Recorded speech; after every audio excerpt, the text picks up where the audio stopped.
Today's parents are wary of the so-called heavy metal music.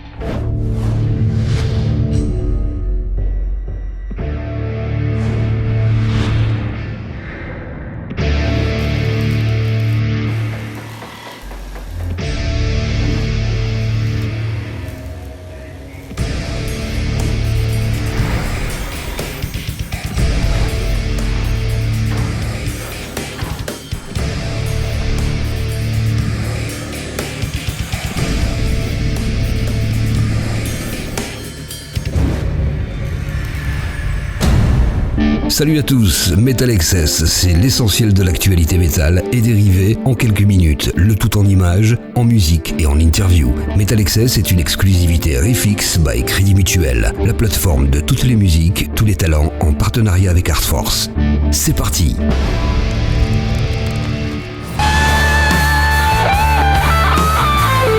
Il y a 14 ans, Slash, le guitariste dont l'image est à jamais associée à une Gibson, un chapeau haute forme et à une carrière dans l'un des groupes de hard rock les plus célèbres au monde, Guns N' Roses, sortait un album solo éponyme d'une quinzaine de titres avec une multitude de chanteurs différents.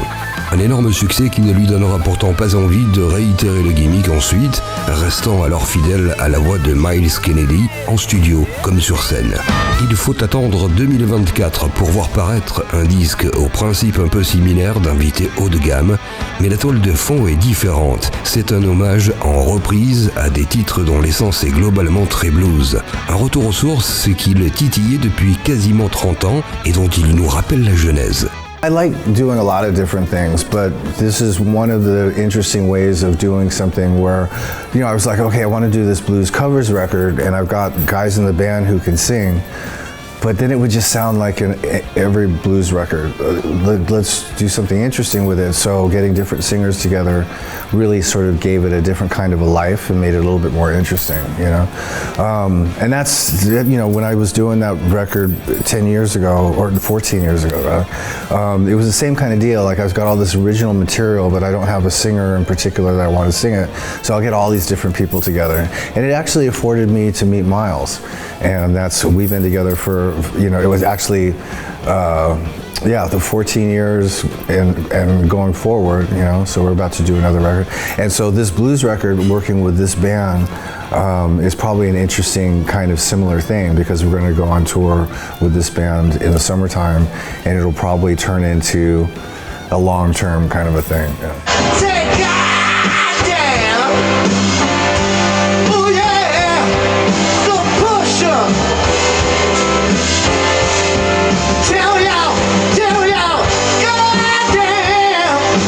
But do you want me to play harp over that? I mean, I could just riff in there if you want.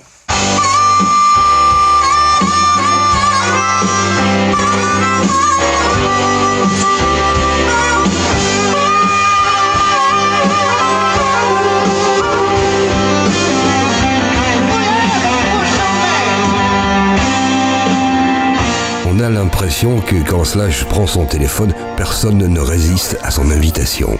Well, they definitely can, but I did. I called people that I thought would really relate to the music, which is how it happened. I'd pick a song and I think, so and so would be great singing this. I could really hear them relating to it. And you call them up and you go, well, I'm doing this cover record. And I'm doing a version of this song, and I thought you'd be great singing that. Oh, yeah, man, that song means a lot to me. It definitely resonates, and so that's how it comes together, is find material that people can relate to. I should have quit you, pretty woman, and went on to Mexico. Yeah, once you... That's cool. Yeah, Is that yeah. right? Try it with... I haven't been in the studio for 5 fucking don't years. Listen to me, this is not...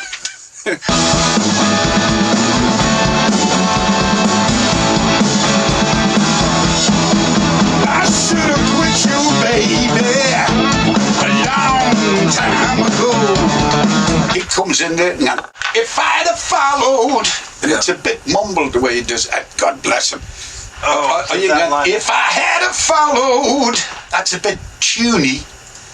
You know, I don't know, how would you like that, young fella, me lad? The way you're doing it is perfect because he says it the first time and then he reiterates. Yeah. I love the lyrics of this song when you read it. Yeah, really, no, just it's fucking great.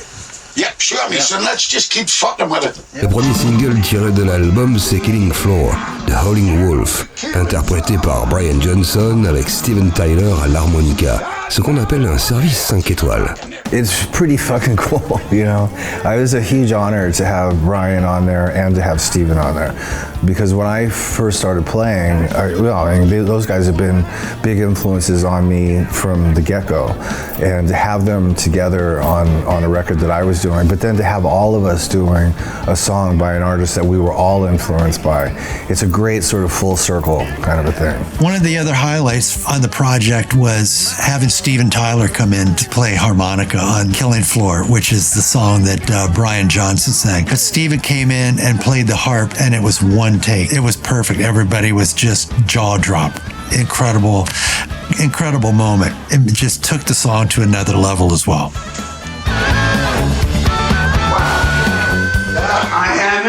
Am I in heaven or am I in Miami? You're in Woodland Hills. Woodland Hills. I sure will. What am I doing? What am I getting into? Is it 8 bars? Okay, let's do it.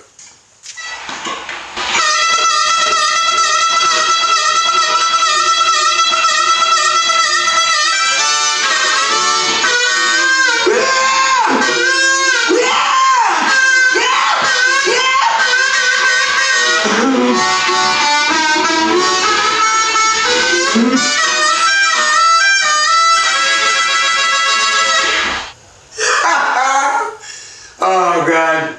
Well, that was fun.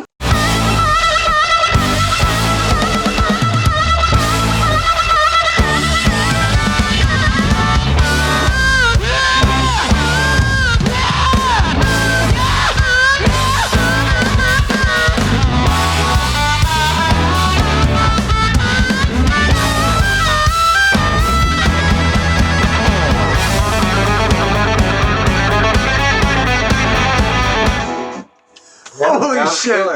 That was fun. Oh my God. Mais alors, comment de telles opportunités se présentent-elles? Il suffit d'appeler l'artiste en direct ou faut-il passer par le management? No. The best thing is to always talk to the artist directly. Because if you talk to the management or record companies, it starts to get very complicated. En 1996, au moment où Guns vivait mal la fin de son premier chapitre, Slash avait monté un projet de groupe de blues intitulé le Slash's Blues Bowl, sans lendemain. Comment se fait-il que l'idée d'un album revisitant le blues ressurgisse à cet instant précis de sa carrière 28 ans plus tard? Well, way back then, having the blues ball was a great outlet for me to be able to just play blues guitar, you know, really. And doing covers, it was very loose, it was very no pressure, and it was just fun, right? So I thought, you know, at some point I would love to record that, but I was also very busy trying to figure out what my next career move was going to be. So, you know, I did Snake Pit and then Velvet Revolver, and then The Conspirators started, and then I went back to Guns N' Roses, so a lot has happened. So fast forward 30 years and I'm in between legs on the Guns N' Roses tour, and I thought, you know, I've got 3 weeks off, let's make that blues record. And so I called up Teddy and Johnny, and we set up some rehearsal time and went in and put these songs together. So, I mean, I've always wanted to do it, it just took me this long to get there.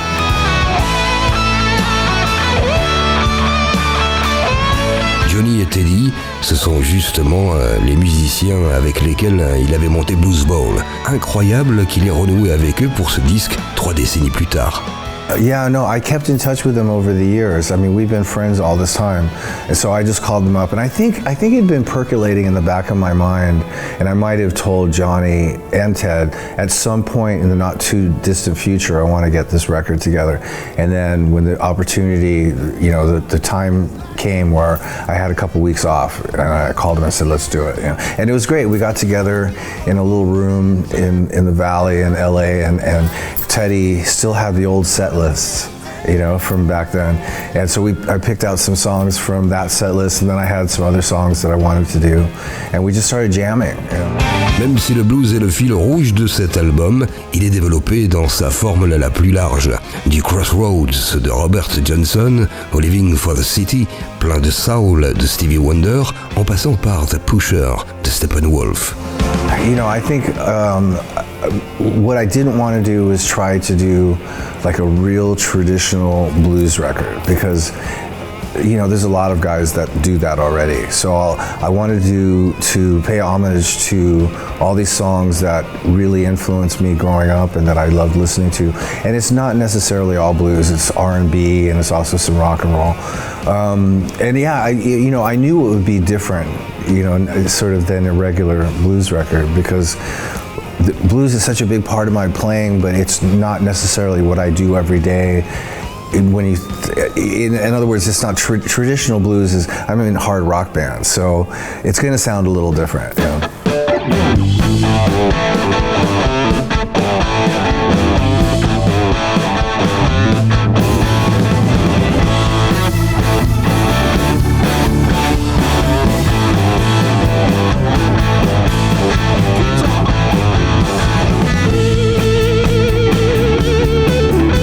Definitely songs that I wanted to do. I mean, you know, in short, like when we were together back in 96, 98, we did, I'm now trying to remember the name of the song. Living for the City, not Living for the City, Key to the Highway, right? That was a standard in our set, so I wanted to do that. I wanted to do The Pusher because we did that way back when. There was a bunch of songs that we did, but there were some songs that we did back then that I didn't want to record now because they were sort of maybe a little bit too corny or a little too predictable. But then I also, in the back of my mind, I had a couple songs that I really wanted to do that I'd never done before. Killing Floor, Born Under a Bad Sign, Living for the City. So when you put them all together, it equaled 10 songs. And I thought that's as long as I want the record to be. And then I added the one original at the end, so 11 songs.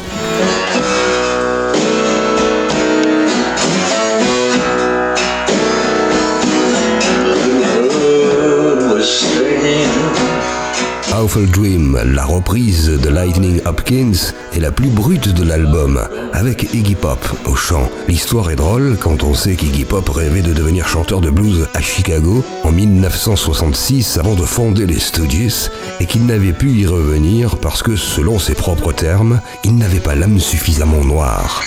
Wow, I didn't know that about Iggy. Okay, because the reason Iggy, you know, the reason we ended up doing a song together for this record was I had pretty much picked all the songs and picked all the singers, and Johnny came to me and he goes, you know, I read somewhere that Iggy Pop has always wanted to do a blues thing, and I you know, so that was a surprise to me. So I thought, let me call Iggy and see if that's true. And so I talked to Iggy, he goes, yeah, I just never had the real opportunity to do it. And I said, well, I'm doing this record. If you were going to do a blues song, what song would you do? And he goes, Awful Dream by Lightning Hopkins, without thinking, you know. And I was like, okay. So I listened to the song and I thought, okay, let's go into the studio in a week. And so he and I sat across from each other like you and I are, you know, me with an acoustic. And he really sort of delivered this very Iggy interpretation of Awful Dream, and it was an awesome moment watching him do it, you know. And it was really cool, and I think it was a great outlet for him. Like, it really meant a lot for him to be able to, you know, I'm happy the record's gonna come out and he'll have his blues track, you know. The gypsy woman told my mother before I was born, you got a boy child coming, gonna be a son of a gun. On se dit aussi qu'un tel album n'aurait pu être envisageable sans la présence de Billy Gibbons de ZZ Top, qui apparaît sur Ushikushi-man. Well, I mean, you know, with Billy, I have to say that, you know, he was the obvious choice, but he wasn't the easiest one to get on there, because it was a Muddy Waters song. Billy is an old school blues guy, and he didn't know what kind of version. I could tell he wasn't sure what kind of version I was going to do. So it took a while to sort of coerce him into coming around to it, but I actually ended up having to play him a demo so he could see which version, what kind of, because I could have bastardized it like a lot of people do, that sort of Muddy Waters riff to death without any real feel behind it. So he didn't know what I was going to do. Anyway, so I played him the demo and he said, "Oh, okay." And so then he sang it. And now, having heard him sing it, I can't imagine anybody else singing it. It's so cool,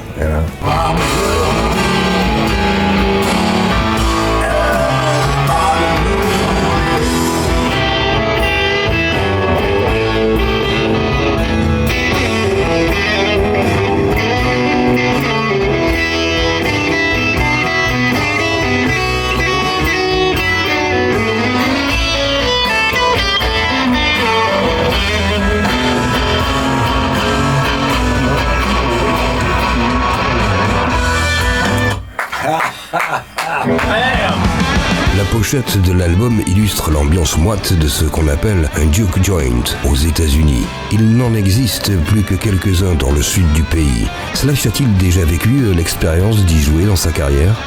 Yeah, well, one of the reason Blues Ball even exists back then was because I used to sit in with blues bands and dive bars all over the world. Like anytime the band was in a city, I would try and find some dive club that had a blues band that I could just sit in with. And I did it a lot, and that's how I ended up meeting Teddy and Johnny, because they were playing at the Baked Potato in Los Angeles on a regular basis, and we got together and I would go and jam with them. But that vibe was very much in all these sort of little dives all around, especially in America, New Orleans and stuff like that. So that's what I was trying to recreate for the cover. But it was also based on the idea of the old Ernie Barnes painting. You'd have to look it up, but there was a TV show in America called Good Times. From Television City in Hollywood.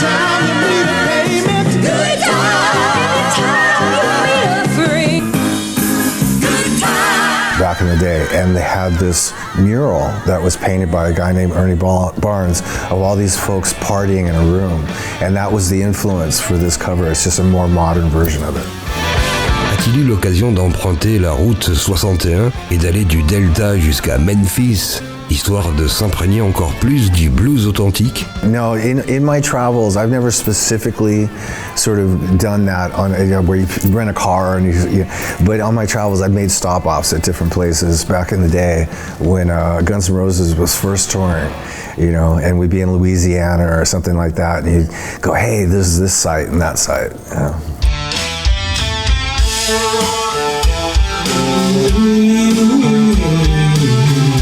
Born under a bad sign, hard luck and trouble has been my only friend. If it wasn't for bad luck, I wouldn't have no luck at all. À l'écoute d'Orgy of the Damned, la question que nous nous sommes posée, c'est pourquoi n'y a-t-il pas trouvé une petite place pour Axel ou Myles?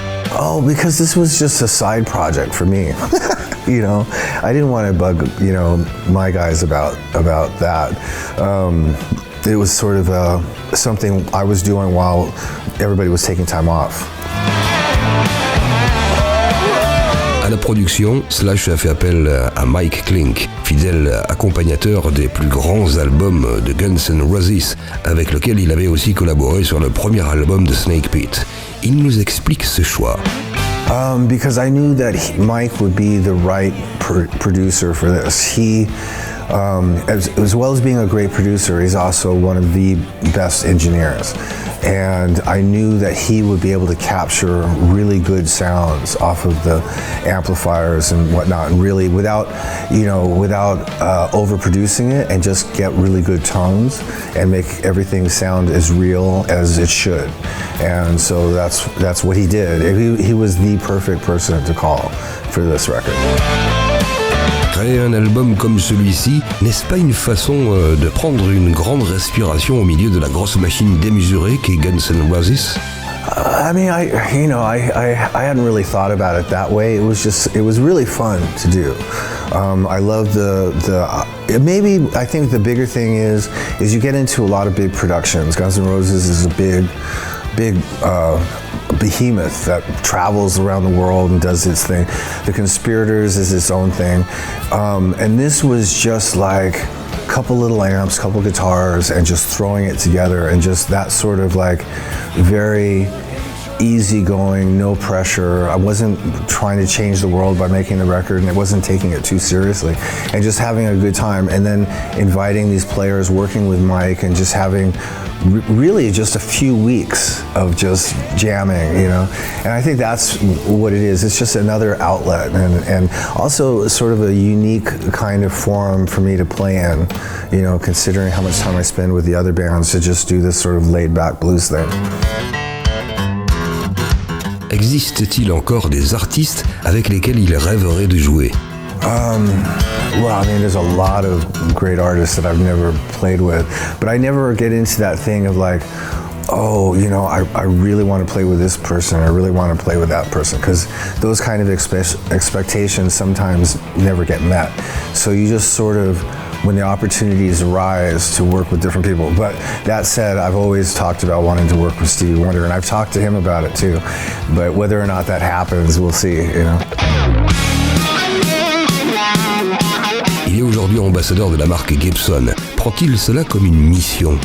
No, I've been using Les Pauls obviously for my whole career, and at some point Gibson recognized the fact that I represent the band whether they like it or not, and so they sort of took me in and made me sort of the ambassador, you know, for Gibson.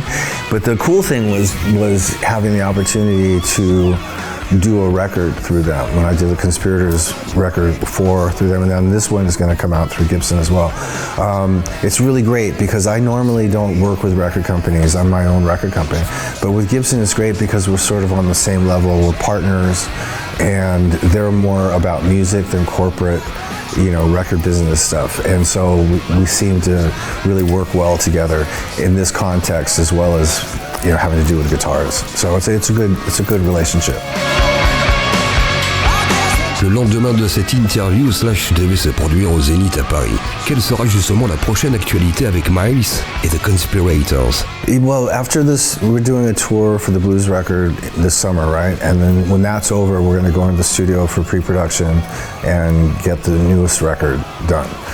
We've got a bunch of really cool material already compiled for it, and it's going to be, I'm pretty excited about it. So I have to see 2025 if we're going to be able to get something done in time for that year, or, you know, at least get it going. So.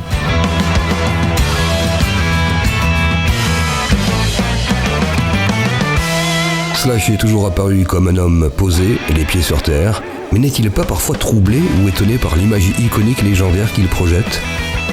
You know, I don't put myself in that light, you know.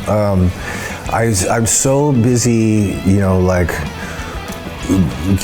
playing from night to night, and, you know, it's trying to get better on the fucking guitar, and I've been playing pedal steel lately, so I'm trying to learn how to do that. And it's all very, like, you know, sort of very human and real, and so the concept of being anything other than that is hard for me to really digest. I know that people have a perception of it from the outside, but actually it doesn't really work that way for me. I'm struggling to get good at what it is that I do, so it's hard for me to put myself in that perspective.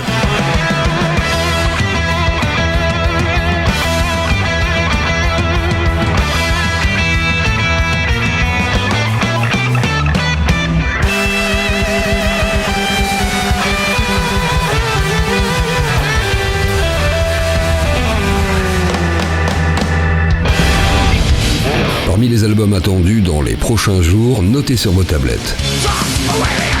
Et on commence par le pur trash allemand de Creator, qui réédite dans un coffret 2 de ses albums, Enemy of God et Hordes of Chaos, respectivement parus en 2005 et 2009 et remasterisés. L'édition classieuse comporte des CD du live à Wacken en 2005 et une version de Hordes remixée, ainsi qu'un masque en latex et 2 comics. Les vinyles sont en couleur et les livrets contiennent des rétrospectives du regretté journaliste Malcolm Dam. 7 titres pour ce 6e album des Montréalais Top Throne. Brock Sabbath indique le titre de cette pochette au lettrage qui emprunte autant aux légendes de Birmingham qu'aux gangs de Lemmy. L'intention est claire, c'est heavy, c'est doom, c'est sludge. Émisseur d'un death metal technique sans aucune concession, le groupe de Denver, Veil of Neath, œuvre depuis 8 ans dans un univers inspiré de Lovecraft, d'où il a puisé le nom. Between the Worlds of Life and Death est son 3e album. Il y a autre chose que les parcs à thème à Orlando. La ville de Floride compte aussi sur Capstan. Lancé en 2012, une drôle d'attraction musicale qui passe du metalcore et post-hardcore à la pop, comme sur les montagnes russes. The Mosaic est le 3e album largement défloré de 7 singles préalables. Il en reste heureusement encore un peu. 11 titres à découvrir. Le groupe culte de thrash metal californien Evil Dead, fondé dans les années 80 et au parcours chaotique, présente Toxic Grace, premier album studio depuis United States of Anarchy en 2020 et 4e de sa discographie. Il y a des amateurs de dark folk au sein du public metal et Cathy Ryan en est l'une des principales ambassadrices. La néerlandaise s'appuie notamment dans ses créations sur des instruments traditionnels, pour la plupart scandinaves. Sala est l'album attendu depuis longtemps, le précédent Lys, remontant à 2015. On reste au nord, mais on change totalement d'ambiance avec Freak Kitchen, le trio suédois de heavy metal progressif particulièrement éclectique qui délivre son 10e album studio, Everyone Gets Bloody. Païen et culte, c'est le statut de Rotting Christ. Dans le circuit depuis 37 ans, les Grecs entretiennent la flamme sombre de leur black metal avec Pro Christoi, 14e album studio dans une discographie extrêmement foisonnante de live, compilations, EP et coffrets. Le sextet australien Terror Maze présente son 11e album Ellie, A Wonderful Fall from Grace, 3e d'une trilogie dans une veine metal rock progressif mélodique haut de gamme. Nos vétérans de la scène heavy speed metal française ADX peuvent être fiers de leur longévité. L'Empire du Crépuscule s'inscrit comme le 12e trophée de leur discographie sur 4 décennies, 10 titres produits par l'incontournable Francis Cast. L'album de la transformation pour le groupe belge Cobra The Impaler, qui signe sa seconde production, Karma Collision, après l'essai très convaincant de Colossal God, pour tous les amateurs de metalcore progressif. Tenderness Live from Los Angeles est la commémoration de Tenderness, l'album solo du bassiste de Guns N' Roses, Duff McKagan, paru il y a 5 ans. Enregistré le 13 juin 2019 live au El Rey, accompagné de Shooter Jennings et son groupe, on y retrouve une reprise de River of Deceit, de Bad Season, parmi 17 titres et covers. Il s'agit pour l'instant de la sortie digitale. Les CD et vinyles sont prévus fin juin. Nestor, c'est un hommage résurrection au rock mélodique des années 80, une formation suédoise en hibernation pendant 3 décennies avant de réapparaître en 2021. Teenage Rebel, le titre de son nouvel album, résume toute la passion musicale en une devise qui nous unit tous. Issu de l'underground de Sydney et formé en 2016 avec à son actif 2 EP et un album autoproduit en 2018, le groupe de metalcore Relica avec Monique Pym au chant est devenu l'un des plus prometteurs d'Australie et revient avec un nouveau disque, Secrets of the Future. On poursuit dans le metalcore avec rien de moins que 26 titres composant Concrete Jungle The OST de Bad Omens, décrit par le groupe comme une extension expérimentale de l'album The Death of Peace of Mind, avec une flopée de participants comme Health, Poppy et Wargames et des lives. Un concert antique des légendaires Exodus. C'est le British Disaster The Battle of 89, live at the Astoria, enregistré à Londres dans la foulée de la sortie de son 3e disque studio Fabulous Disaster, il y a 35 ans. Trashback. Du power metal symphonique au programme de ces prochains jours avec les Italiens Rhapsody of Fire, dont Challenge the Wind est le 15e album et cette immuable recette épique éprouvée depuis presque 30 ans. With a Fall a vu le jour il y a 10 ans à Los Angeles et son terrain de jeu c'est le heavy power dark metal progressif Sounds of the Forgotten et son 4e album. Sur le papier, ce n'était pas gagné. Venir des îles Féroé et partir à l'assaut du monde avec du folk metal progressif.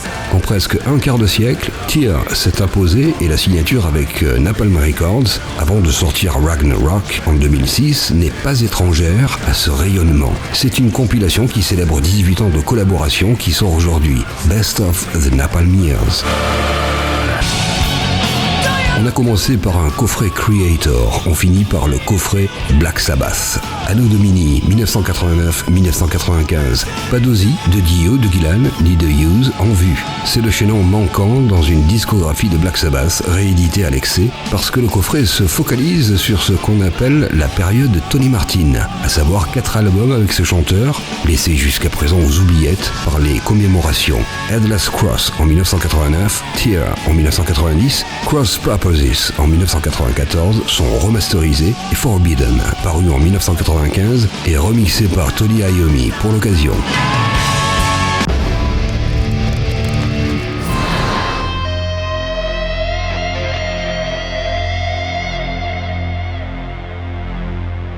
Ils étaient de passage à Paris pour un concert à guichet fermé. Wings of Steel sont les dignes héritiers du heavy metal mélodique des années 80, avec un chanteur et un guitariste respectueux des traditions. Ils ont offert à METALXS une session acoustique exclusive. C'est la séquence live de l'émission. This is Wings of Steel. We're gonna do a song off of our first full-length album, Gates of Twilight. This one's called Liar and Love.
METALXS, c'est terminé pour aujourd'hui. On se retrouve dans 15 jours pour un nouveau numéro avec toujours plus d'interviews, de surprises et de contenus inédits. Un immense merci pour votre fidélité et n'oubliez pas de prolonger l'expérience métal sur riffix.fr. Salut!